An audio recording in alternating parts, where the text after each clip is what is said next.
ఏంటి అందరూ జాబ్ అని తిరుగుతుంటే మీరు బిజినెస్ అంటున్నారు? అది ఒకరి కింద వర్క్ చేయడం అంటే నాకు అస్సలు నచ్చదు. Nice nice. నేను కూడా మీలానే ఈ మధ్య రెస్టారెంట్ స్టార్ట్ చేశా. చాలా బాగా బిజినెస్ అవుతుంది. ఇంకా వేరే వేరే బిజినెస్లు చేద్దామని చెప్పి ట్రై చేస్తానా. ఈలోపే గీత మీ గురించి చెప్పారు. ఇంతకీ మీ హస్బెండ్ సపోర్ట్ చేస్తున్నారా? యా, మా హస్బెండ్ ఒప్పుకున్నారు. ఓకే, అయితే ఎలా స్టార్ట్ చేద్దాం అనుకుంటున్నారు బిజినెస్? యాక్చువల్గా నేను ఎలా స్టార్ట్ చేద్దాం అనుకుంటున్నానంటే,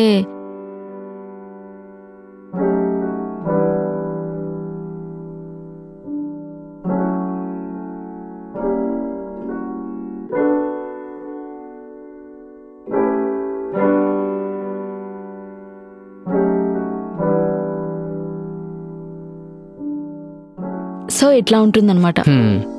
సూపర్, ఈ ఐడియా చాలా బాగుంది. ఖచ్చితంగా మనం ఈ బిజినెస్ చేద్దాం. Thank you Prakash. ఇమీడియట్గా స్టార్ట్ చేసేయండి, లేట్ చేయొద్దు. మిషన్స్ ఇవన్నీ తీసుకోవడానికి కొంచెం టైం పడుతుంది. దట్టు 1 month మొత్తం డీటెయిలింగ్గా తెలుసుకున్నాక, కొత్త డిజైన్స్ ఏమొచ్చాయో అవన్నీ చూసుకున్నాక స్టార్ట్ చేద్దాం. యా షూర్ షూర్, అప్డేట్ ఇస్తూ ఉండండి నాకు. హా, ఇంకేంటి? ఇంకా అంటే అంతే. నెక్స్ట్ మీటింగ్లో ఇన్వెస్ట్మెంట్ మొత్తం ఎంత అవుతుందో నేను క్లియర్గా చెప్తాను. ఓకే.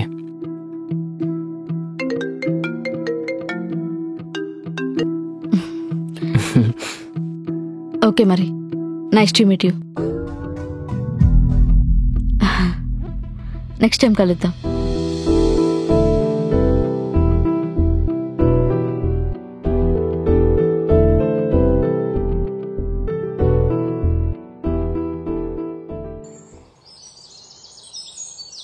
నేహా,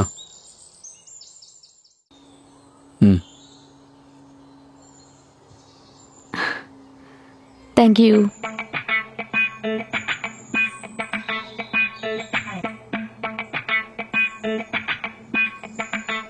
నేహా, ఇన్వెస్టర్ దొరికాడన్నావు కదా, ఎవరతను? చెప్పా కదా, మా ఫ్రెండ్ వాళ్ళ బ్రదర్. ఓ,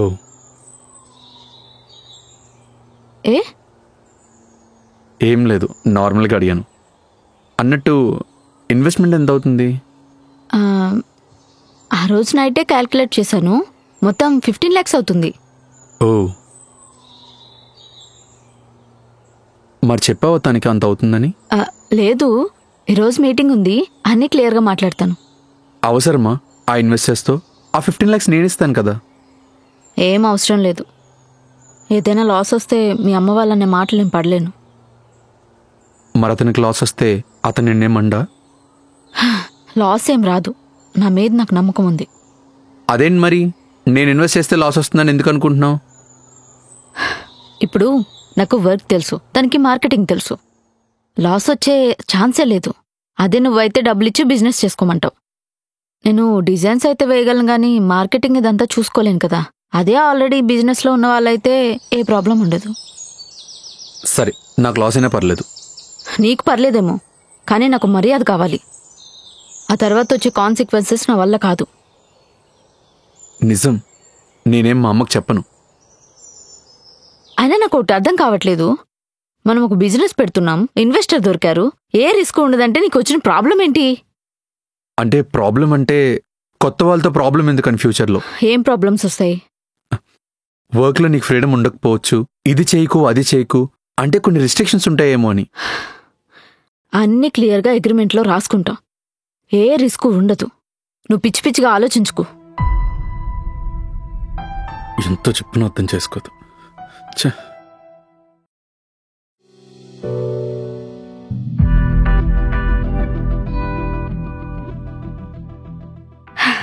ఇవన్నీ మనకి సెకండ్స్లో ఇస్తున్నారు వాళ్ళు. మన బడ్జెట్ కూడా చాలా తగ్గిపోతుంది. ఓ సూపర్, ఇక్కడ సెకండ్స్ కొన్నట్టు మీకెలా తెలిసింది? వీళ్ళు రీసెంట్గానే ఒక కొత్త బొటిక్ పెట్టారు. వాళ్ళ పార్ట్నర్తో ఏదో ప్రాబ్లం వచ్చి సడన్గా ఆఫ్ రేట్కే అమ్మిస్తా అని చెప్పారనమాట. మరి ఈ ఎక్విప్మెంట్ కొన్నాక ఇలాగే జరిగి మన బిజినెస్ కూడా ఆగిపోతే? హే, నువ్వు ఇదంతా నమ్ముతావా?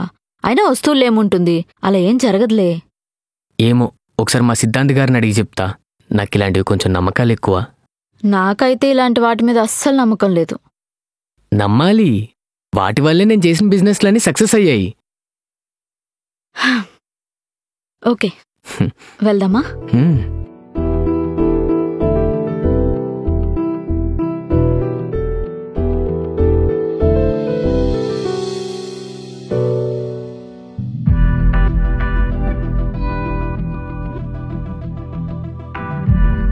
నేహా, హా? నీ ఫోన్ మర్చిపోయావు. హో థ్యాంక్ యూ.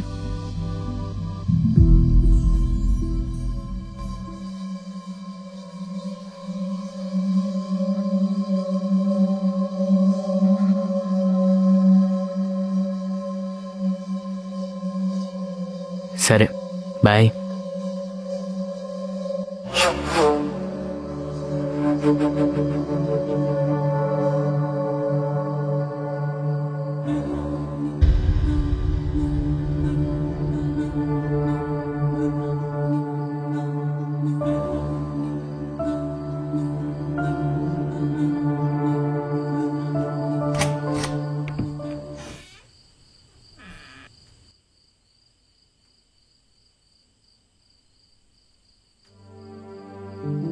ఆ, ఎంతసేపు అయింది వచ్చి? అర్ధగంట పైనే అయింది. ఎవరతను? ఆ, ఎవరు? అదే నేను హక్ చేసుకుని డ్రాప్ చేసి వెళ్ళాడు కదా అతను. మ్, అతనా? మా ఇన్వెస్టర్. యాక్చువల్గా నేను పరిచయం చేద్దాం అనుకున్నా, కుదరలేదు. రేపు పరిచయం చేస్తాలే. అదేం వద్దులే కానీ ఆ హక్ చేసుకోవడం ఏంటి? నీకు మ్యారేజ్ అయిన విషయం తెలీదా? అది జస్ట్ నార్మల్ హగ్. దాంట్లో నువ్వు వేరేగా ఊహించుకోవడానికి ఏముంది? ఇలాంటిదేదో జరుగుతుందని నేను అనుకుంటూనే ఉన్నా. నీ మనసులో చెడు ఆలోచనలుంటే మారాల్సింది నువ్వు. మీ అమ్మాయిలు ఒక మగాడి టచ్ని ఈజీగా కనిపెడతారు కదా, అలాంటిది వాడు నిన్ను హక్ చేసుకుని నడుమే చేయేస్తున్నాడే, మరి నువ్వు ఈ మాత్రం గ్రహించలేకపోయావా? లేదా ఇన్వెస్టర్ కాబట్టి పర్లేదని లైట్ తీసుకున్నావా? ఏయ్, ఏం మాట్లాడుతున్నావు? మాటలు తిన్నగా రాని. నీకిష్టం వచ్చినట్టు నువ్వు ఇన్వెస్టర్తో కొలుకుతూ తిరుగుతుంటే నేను చూడలేను. సిగ్గులేదా నీకు? క్యాజువల్ గా బాయ్ చెప్పుకునే హగ్ చూసి నీ భార్యను అనుమానిస్తావా? ఎహె, అది క్యాజువల్గా ఉందంటే ఎవరు ఒప్పుకోరు. వాడిని నడుమే చేసి ఎంజాయ్ చేస్తున్నాడు. వాడి ఇంటెన్షన్స్ అన్ని క్లియర్గా తెలుస్తున్నాయి. అబ్బా ఆపు, నువ్వు మరీ ఓవర్గా ఆలోచిస్తున్నావు. ఇదంతా కాదు. బొటీకొద్దు బొక్కొద్దు, మూసుకుని ఇంట్లో ఉండు. అవునులే, అంతకు మించి నువ్వేం చేయగలవు? అంతా నా కర్మ. నిన్ను పెళ్లి చేసుకున్నాను చూడు. హే, నువ్వేమన్నా అనుకో, నువ్వు బిజినెస్ చేయడం ఇవన్నీ నాకు ఇష్టం లేదు. సరే, అంతా మానేస్తాను. నా లైఫ్లో నాకు నచ్చిన పని చేయడానికి కూడా నాకు ఫ్రీడమ్ లేదు. లైఫ్ లాంగ్ ఈ ఇంట్లోనే పడి చస్తూ ఏడుస్తుంటాను.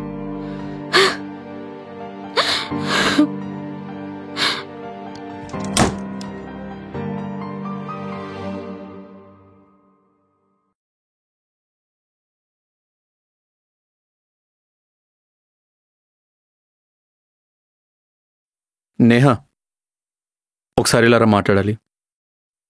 అబ్బా కళ్యాణ్, పొద్దునే స్టార్ట్ చేయకు. చెప్పా కదా అన్నీ మానేస్తానని. ఇంక వేరే ఏం మాట్లాడొద్దా? ఏం స్టార్ట్ చేయను, రా మాట్లాడాలి.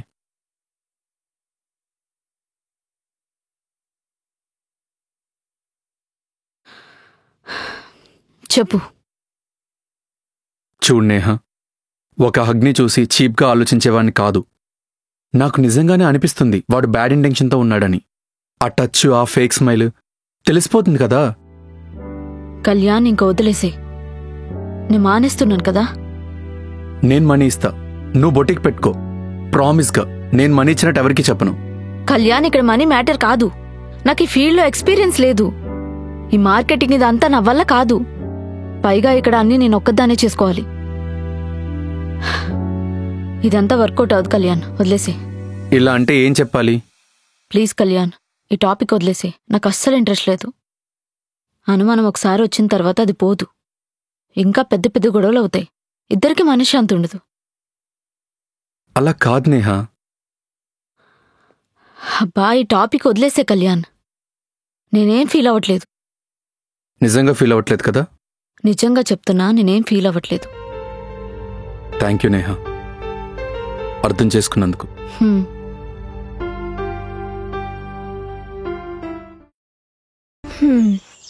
సర్లే, ఎన్నెన్నో అనుకుంటాం, అన్నీ జరుగుతాయా ఏంటి? నీకు బాగా కామెడీ అయిపోయింది. సరే, ఇప్పుడు ఏం చేద్దాం అనుకుంటున్నావు మరి? ఏముంది, ఇంకా ఇంట్లోనే. అదేంటి అలా అంటావు? గొడవ చేసో రచ్చరచ్చ చేసో మనకు కావాల్సింది మనం దక్కించుకోవాలి కదా. అలా కూడా చెయ్యొచ్చు, కానీ అది ఒక్కరితో పోయేది కాదే. రోజు ఏదో గొడవలు అవుతూ ఉంటాయి. అదంతా నా వల్ల కాదు. అంతేలే.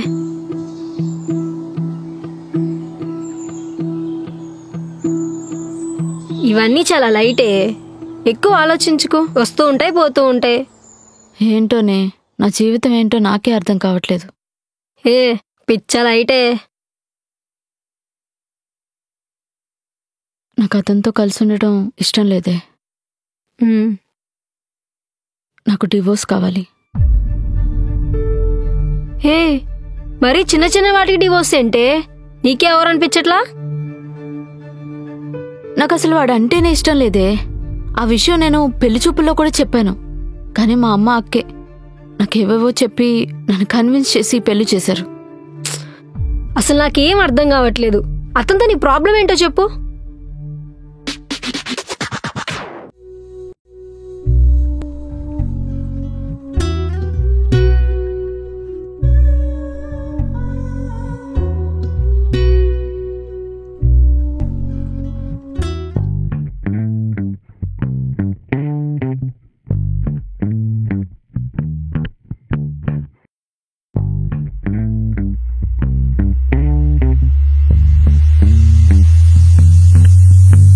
హలో, ఒక్క నిమిషం. ఇక్కడ అంత సీన్ లేదు. ఈ టైంలో ఎవరైనా రొమాంటిక్గా ఉంటారు, కానీ మావాడు ఎలా ఉంటాడో తెలుసా?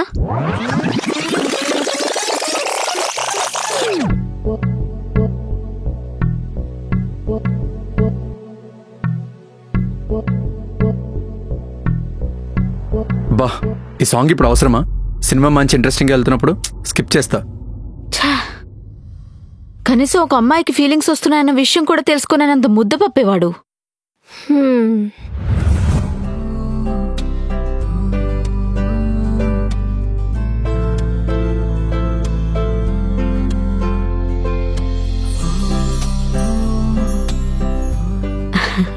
I love you Neha.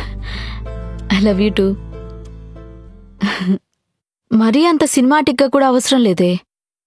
కానీ మావాడేం చేశాడో తెలుసా?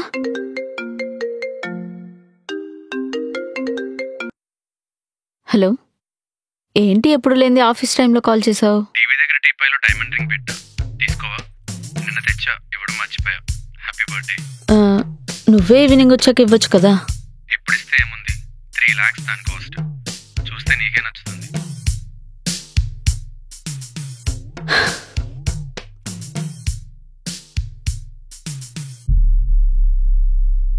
ఎంత హర్టింగ్గా ఉంటుంది, నువ్వే చెప్పవే.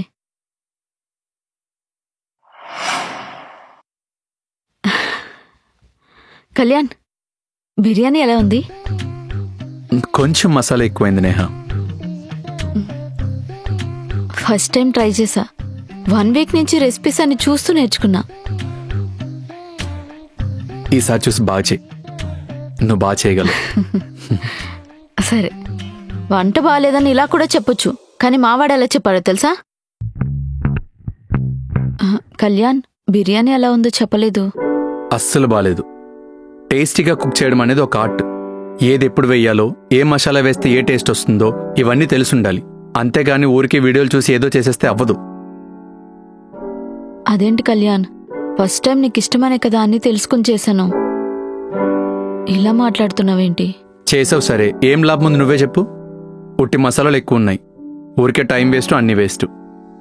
నీకు ఇష్టమనే కదా కష్టపడి చేశాను. నెక్స్ట్ టైం సరిగ్గా చెయ్యంటే సరిపోతుంది కదా. ప్లీజ్, ఇంకోసారి నా కోసం ఏది ట్రై చేయకు. నీకు రాదు, వదిలే. ఇప్పుడు చెప్పవే, అలాంటి వాడితో ఎవడైనా కలిసి ఉండాలనుకుంటాడా? ఏ భార్య అయినా ఒక భర్త నుంచి ఏం కోరుకుంటుంది? ఒక సపోర్టు, ఒక రెస్పెక్ట్ కావాలని కోరుకుంటుంది. తన నుంచి నాకు అవేం దొరకట్లేదు. నీకు చెప్పింది చాలా తక్కువే, ఇంకా చాలా ఉంది. అవును, ఇలాంటి వాడితో ఉండాలంటే చాలా కష్టం. డివోర్సే బెటర్ ఆప్షన్. ప్రాబ్లం ఏంటంటే ఇప్పుడు నేను డివోర్స్ కావాలని వెళ్ళి అడిగితే ఖచ్చితంగా ఇవ్వడు. ఎందుకు ఇవ్వడు? ఎందుకంటే వాడిది పరువు గల కుటుంబం. ఆ పరువు కోసం ఏమైనా చేస్తాడు. ఏం చేస్తాడే? మహా అయితే కేసులు వేసుకుంటా కోర్టు చుట్టూ టైం వేస్ట్ చేసుకుంటాడు, అంతేగా. చివరికైతే డివోర్స్ ఇస్తాడుగా. ఆ కోర్టులు కేసులు ఇవేం లేకుండా ఉండాలనే నా బాధ. అక్కడ కూడా నేనే బ్యాడ్ అవుతాను కదా. అందరూ ఒకటే అంటారు, తను నిన్ను కొట్టలేదు, తిట్టలేదు, కాస్ట్లీ గిఫ్ట్లు తెచ్చిస్తున్నాడు, నీకేవేవో ఫ్యాంటసీస్ ఉంటే తను మాత్రం ఏం చేస్తాడు, తను చాలా మంచోడు అంటారు. నాకు అక్కడ రెస్పెక్ట్ లేదు, ఏం లేదు అని మాట్లాడుతుంటే వాళ్ళు అర్థం చేసుకోవట్లేదు. వాళ్ళకి అర్థమయ్యేలా చెప్పడం కూడా నా వల్ల కావట్లేదు. అక్కడ కూడా నేనే బ్యాడ్ అవుతున్నాను. మరి ఇప్పుడు ఏం చేద్దాం అనుకుంటున్నావు? ఏం చేసినా ఇద్దరం మ్యూచువల్ అండర్స్టాండింగ్తోనే డివోర్స్ తీసుకోవాలి. మా ఇంట్లో నేను డివోర్స్ కావాలని అడిగితే మా ఇంట్లో వాళ్ళే నాకు సపోర్ట్ చేయరు. అతను పరువు పోతుందని అతను అడగడు. మరి దీనికి సొల్యూషన్ ఏంటి? అది తెలియకనే కదా నా బాధ.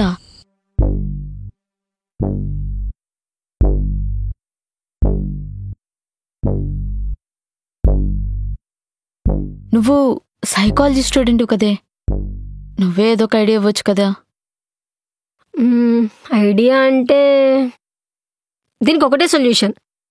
అతనంతట అతనే వచ్చి నాకు డివోర్స్ కావాలని నిన్ను అడిగేలా చేయటం. అదే ఎలా?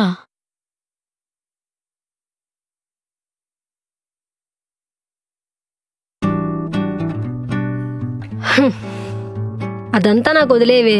నీకే ప్రాబ్లం రాకుండా అతనే వచ్చి నేను డివోర్స్ అడిగేలా నేను చేస్తా. హ్మ్.